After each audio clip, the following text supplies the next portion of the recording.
పనికి వెళ్ళిందంట. ఆ ముగ్గురు బిడ్డలు ఆడుకుంటున్నారు. ఆమె పని చేసుకుంటుంటే యేసు ప్రభు వారు ఆమె దగ్గరికి వెళ్ళి, అమ్మా ఆకలి అవుతుందమ్మా అన్నాడంట. ఆమె అన్నదంట, అయ్యా 3 రొట్టెలు అయితే ఉన్నాయి, కానీ అది నా బిడ్డల కొరకు చేశాను, కానీ నేను తినలేదు, వెంగిలి చేయలేదు. ఆ 3 రొట్టెలు మీ చేతిలో పెడతా, తినండి అని ఇంటికి పిలుచుకొని వచ్చిందంట. హల్లెలూయా. ఆయన యేసు ప్రభు రూపంలో రాలేదు, అడుక్కునేవాడు లాగా వచ్చిందంట. హల్లెలూయా. అలాగా వచ్చినా కూడా ఆమె ప్రేమించింది. ఇంత దూరంలోనే పని చేస్తుంటే నా దగ్గరికే ఎట్లా వచ్చాడు? ఇంతమంది ఉన్నారు కదా, పెద్ద పెద్ద బంగళాలు ఉన్నాయి కదా, అక్కడ అడగొచ్చు కదా, నన్నేం ఎట్లా అడిగాడని ఆమె సంతోషపడి ఆ 3 రొట్టెలు ఇంట్లో ఉంటే ఆయన తీసుకొని ఇంటికి వెళ్ళి ఆ 3 రొట్టెలు ఆయన చేతిలో పెట్టి ఆమె బయటికి పోయి మంచినీళ్ళు తెద్దామని పోయేసరికి ఆమె వచ్చేసరికి ఇల్లంతా నిండి ఉందంట. హల్లెలూయా. నూనె నింపి పెట్టాడు, రొట్టెలు పిండి నింపి పెట్టాడు, బియ్యము ధాన్యము సరుకులు అన్ని నింపి పెట్టి మళ్ళీ 3 రొట్టెలు కూడా బిడ్డలకి తినిపించుకోమని ఇచ్చిందంట. హల్లెలూయా. ఎందుకు తెలుసా? ఆమె మంచి గుణము చూశాడు దేవుడు. ఆ 3 రొట్టెలు కూడా నా చేతిలో పెట్టింది. ఆమె కుమారులకు కూడా పస్తుగా ఉండకుండా నన్ను ప్రేమించింది. ఆమె గుణము మంచిదై ఉంది, నా రాజ్యానికి వాసురాలని ఆమె ఇల్లు నింపి పెట్టాడు. హల్లెలూయా. నేను రాగానే పంట కోసి బిడ్డ నా దగ్గరికి తీసుకొచ్చింది. నేను అడగలేదు కదా. ఎందుకు తెలుసా? ఇంటికి వచ్చిన వారిని కొడుకు దేవుడు మనకి ఇస్తాడని. అలాగనే ఒక తల్లి చాలా ప్రార్థన చేస్తుందంట, దేవుడికి వెలిగి ఉన్నది. భజన కొట్టి ప్రార్థన చేస్తూనే ఉంది, కానీ పెట్టే గుణము ఆమెలో లేదు. ఒకరోజు అడుగుతుందంట, యేసయ్య నా ఇంటికి రావా? వస్తాను రేపు 10 గంటలకి. అన్ని తెచ్చుకొని కూర్చొని బాగా వండి పెట్టుకొని పక్కన ప్రార్థన మొదలుపెట్టింది. 10 గంటల టైంలో పక్కన పిల్లలు 2 పిల్లల్ని ఇంట్లోకి పంపించాడంట దేవుడు. హల్లెలూయా. పంపించినాక దేవుడు ఏం చేసిండు? ఆమె ప్రార్థన అయిపోయిందా కూర్చోబెట్టాడు దేవుడు. ప్రార్థన అయిపోయింది, కడుపులో ఎలకలు దూరిని, ఇంకా వండుకున్నది కుండలు ఎదురు చూస్తున్నాయి మనకి, ఇంకా ఆమె తినాలి. ప్రార్థన ముగించినానయ్యా మీరు వెళ్ళండి అని తలుపేసుకొని మట్టసం తిన్నదంట. హల్లెలూయా. చిన్న పిల్లలు ఎవరన్నా కూర్చుంటారు మన దగ్గర? కూర్చోమంటే సరిగ్గా కూర్చుంటారా? 1 నిమిషం కూడా కూర్చోలేరు. అలాంటిది దేవుడు కూర్చోబెడితే నీ ప్రార్థన అయిపోయిందా కూర్చోబెట్టాడు దేవుడు. వాగ్దానం చేశాడు నీకు, ఏమని?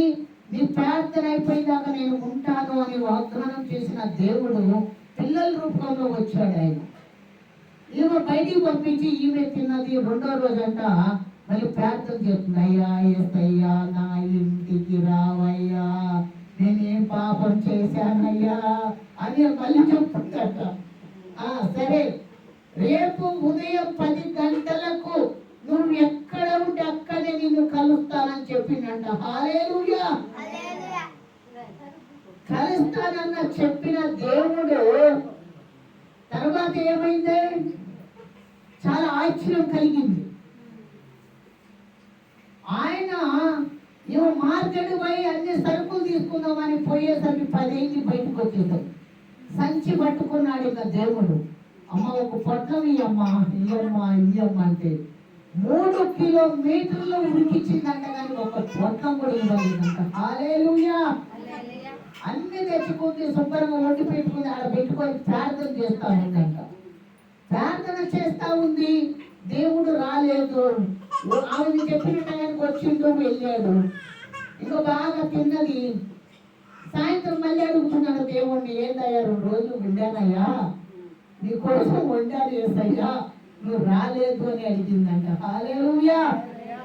దేవుడు ఒక సర్వం వినిపించాడంట. ఏమని తెలుసా? నేను ఇద్దరు పిల్లల రూపంలో వచ్చాను. హల్లెలూయా. నేను ఈరోజు ఉదయం 10 గంటలప్పుడు మార్కెట్ దగ్గర నీ సంచి పట్టుకొని 3 కిలోమీటర్ల దూరం ఉడికిచ్చావు. నేనేను అన్నాడంట. హల్లెలూయా. అప్పుడు చెప్పిందంట, అయ్యా నువ్వు అడుక్కునేవాడు అనుకో, నేను ఈలేదయ్యా. నీ గుణం అడుక్కోవట్లేదా? నేను అడుక్కునేవాడు కదా. ఏమ్మా, ఒక్క పొట్టం ఇస్తే ఏం తక్కువైంది నీకు? నేను ఏ రూపంలో వస్తానో తెలియదు.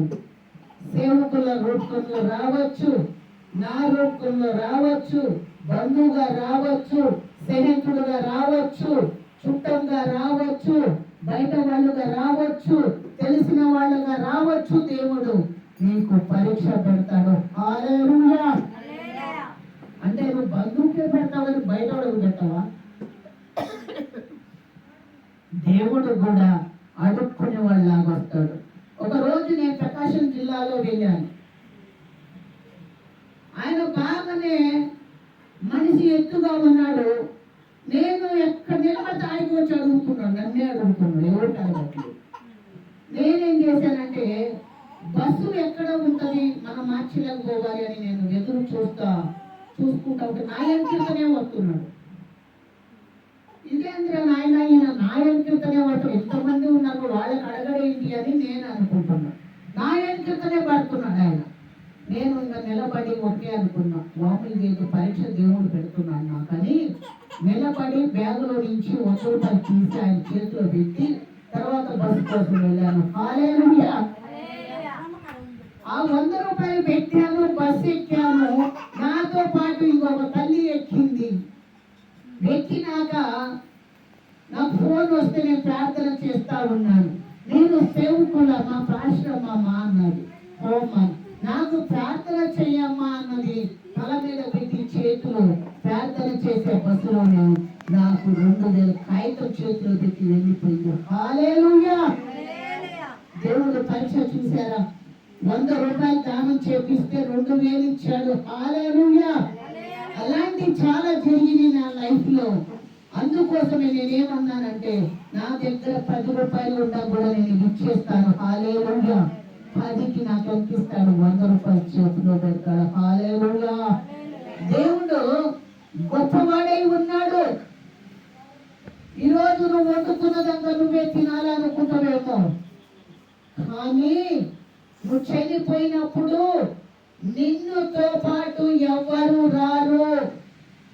దేవుడు జవాబు అడుగుతాడు. కొండలు వండుకొని నువ్వెత్తున్నావే మనం పెట్టినా లేదని అడుగుతాడు. హల్లెలూయా. ఎన్ని కొండలు వండుకున్నా మనగా తినాల్సింది ఎరుగు పరుగు కూడా కొంచెం పెట్టాలంట. హల్లెలూయా. ఆనాడు పెట్టిన వారందరూ పరలోక రాజ్యానికి వెళ్ళారు, పెట్టిన వాళ్ళందరూ నరకానికి వెళ్ళారు. నరకానికి పోవాలంటే ధైర్యం కలిగి ఉండాలి. ఆత్మ చావదు, పొరుగు సావదు. ఆత్మ చనిపోదు, కేకలు పెడుతూనే ఉంటుంది. హల్లెలూయా. పరలోక రాజ్యం